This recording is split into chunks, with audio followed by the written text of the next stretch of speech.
Olá, refletiremos em mais um vídeo da série Jesus no Evangelho de João. Hoje a gente vai mergulhar em como Jesus não só quebra as barreiras mais profundas da sociedade, sabe? Mas também oferece uma satisfação e uma cura que vão muito além do corpo. Elas alcançam o centro da nossa alma. E essa promessa, feita por uma mulher samaritana num encontro que nem deveria ter acontecido, é o nosso ponto de partida. Jesus fala de uma água viva.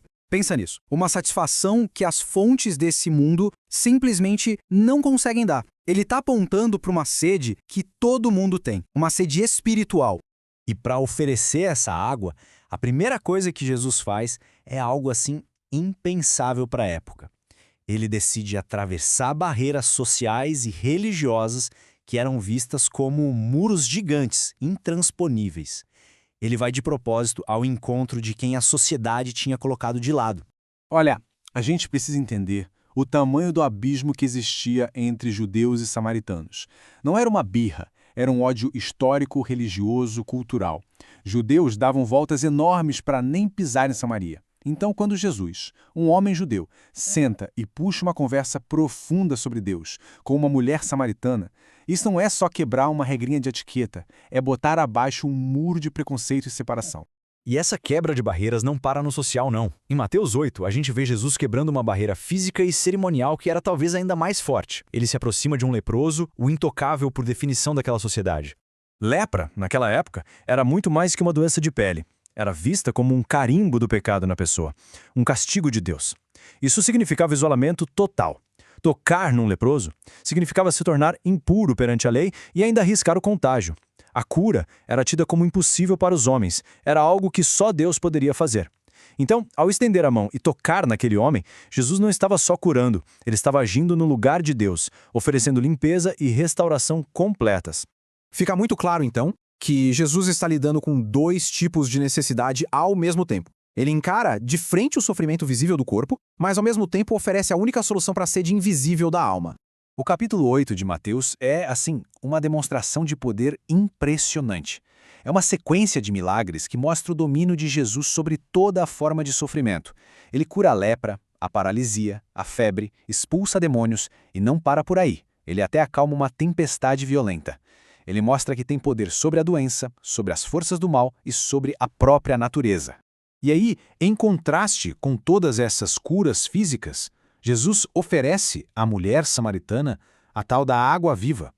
Esse é o grande símbolo da satisfação espiritual que só ele pode dar.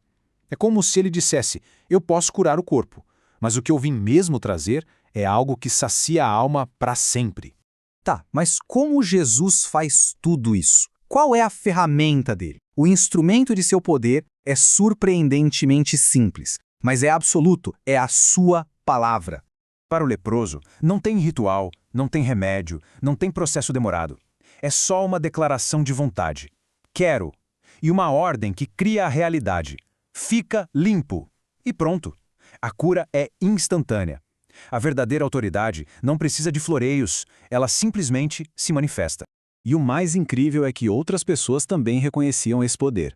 O centurião romano, um cara acostumado com hierarquia e comando, entendeu na hora a autoridade de Jesus. Ele sabia que, assim como ele dava uma ordem e era obedecido, Jesus não precisava nem estar presente para curar. Uma única palavra, dita à distância, seria suficiente, porque a palavra dele tinha poder absoluto sobre a doença.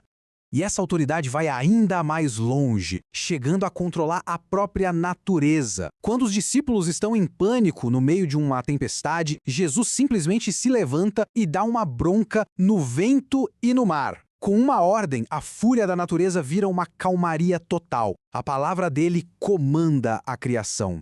Ok, o poder está lá, disponível. Mas para que esse poder transformador seja recebido, é necessária uma resposta do nosso lado.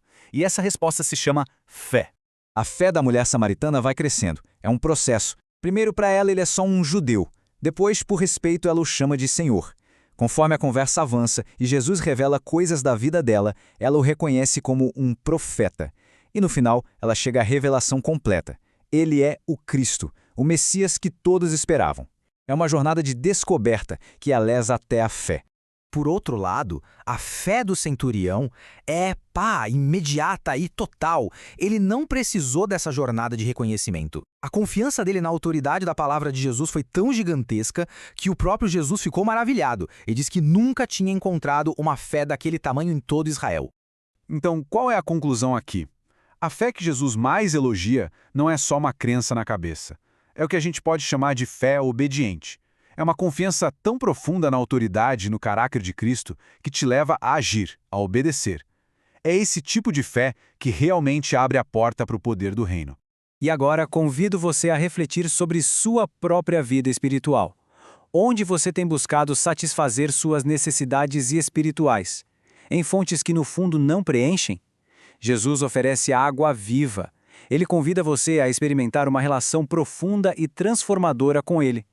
Abra seu coração para essa experiência de verdadeira adoração e deixe que Ele satisfaça a sua alma hoje. A beleza da palavra de Deus é que ela nos move. Se essa reflexão de alguma forma falou com você, considere compartilhá-la. Assim outras pessoas também podem ter esse momento de encontro com a palavra e de reflexão. Muito obrigado pela sua companhia.